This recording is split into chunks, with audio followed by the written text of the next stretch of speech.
I'm catching up at the LAING yard with Gavin Fento, who's going to talk us through the yard's entries on Tuesday.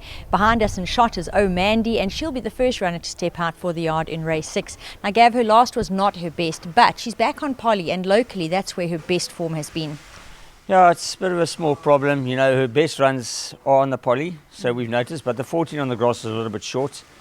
And this race came along, and it's a handicap where she gets a bit of weight advantage, but it is against the colts. So we've opted to take her chances because we do think she's better on the Polly, and the mile's better suited than a 14. But she's not without a chance. She's got a nice weight on her back, and I still think she's got a chance. Moving to race 7, another horse I'm really looking forward to seeing back on Polly is Red Sash. Her last win was over track and trip, and it was emphatic. Yeah, she was in the feature race, over 1200 on the grass, which then obviously moved to the Polly. And we opted to think, it was quite a strong race. The 1200 could have been a little bit on the short side for her. This race came along, the conditions were ideal, and we got permission that this is the race we think is a better race, and we've left her in this race, and I think we've made the right decision here. She's got a nice draw. It's a competitive race, but I think she's got a big chance. Joining her will be Heart Peaks. Now, she made her local debut last time out, and it was a really good one, despite the fact that she was actually unfortunately caught wide in the running. Yes.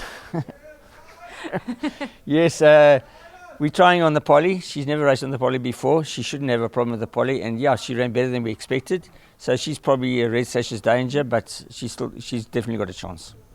And finally, in race 8, Arrivederci, yet another who's going to love being back on Polly. He does have a wide draw to overcome. Yeah, that's the problem, Nadine. You know, we did race 2 months on the Polly, so there's very few Polly races, meetings at the moment. And he doesn't seem to run in the grass, which is quite surprising. His former Durban was better on the grass. Yeah.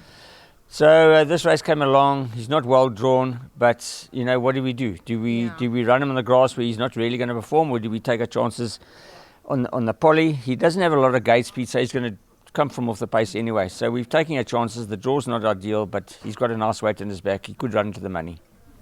There you go. Arrivederci could be one to throw into those quartets.